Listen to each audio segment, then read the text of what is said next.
Magandang araw sa inyong lahat. Maligayang pagdating sa ating gabay patungkol sa mga zodiac signs na pinakaswerte ngayong Marso 2024. Ang mga bituin at planeta ay maaaring magbigay ng mga patnubay at kaalaman tungkol sa ating buhay. At sa gabay na ito, ating tatalakayin ang 5 zodiac signs na may espesyal na swerte ngayong buwan ng Marso. Ang mga zodiac signs na ito ay pinili batay sa kanilang mga astrological forecast para sa Marso 2024. Ito ay maaaring mag-iba depende sa iyong personal na birth chart at iba pang mga kadahilanan. Kaya't mahalagang gamitin ang mga gabay na ito bilang isang reference lamang at hindi bilang isang tiyak na batayan. Kung ngayon ka pa lang sa channel na ito, huwag kalimutang i-like at i-share ang video na ito. Mag-subscribe ka na din at i-click ang notification bell para lagi kang updated sa mga pinakabago nating horoscope mula sa lahat ng astrolohiya sa mundo.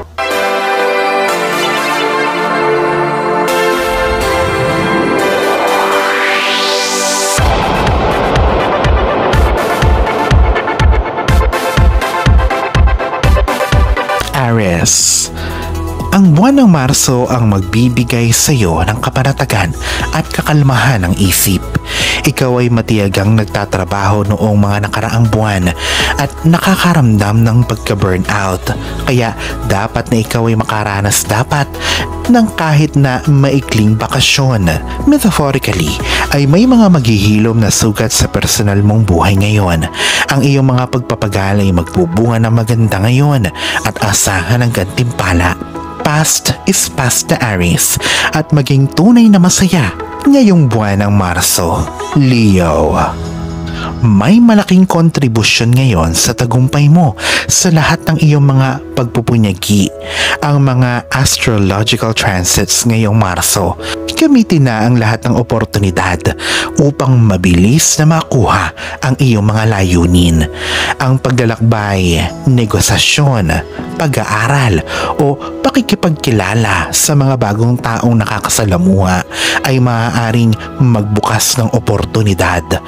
Ang iyong confidence at charisma ay ang tutulong sa iyo na maging sentro ka ng atensyon sa mga business meetings. Ang Marso ay isang aktibo at abala ng buwan para sa mga Leo. Ang pagtitiyaga at kasipagan ay magbubunga ng maganda. Ito rin ang panahon o buwan kung saan pwede kang ma-promote o madagdagan ng sweldo. Sagittarius. Ang transit ng Saturn sa bahay ng Pisces ay magdadala ng mga hindi inaasahang swerte at mayroon ding tsansa ng pagkapanalo sa loto. Sa iyong malakas na enerhiya, ikaw ay laging handa sa pagbabago pero dapat na kalkulado din ang mga panganib. Huwag basta-basta maniniwala sa mga too good to be true na investment schemes. Ikaw ay magkakaroon ng oportunidad upang makapag-upgrade, heal your soul, magpalit ng trabaho o gumawa ng isang malaking desisyon ngayon sa iyong buhay. Capricorn. Ang Marso ang pinaka-successful na buwan para sa mga Capricorn ngayong 2024. Ito ay dahil sa paglabas ng Pluto mula sa bahay ni Capricorn.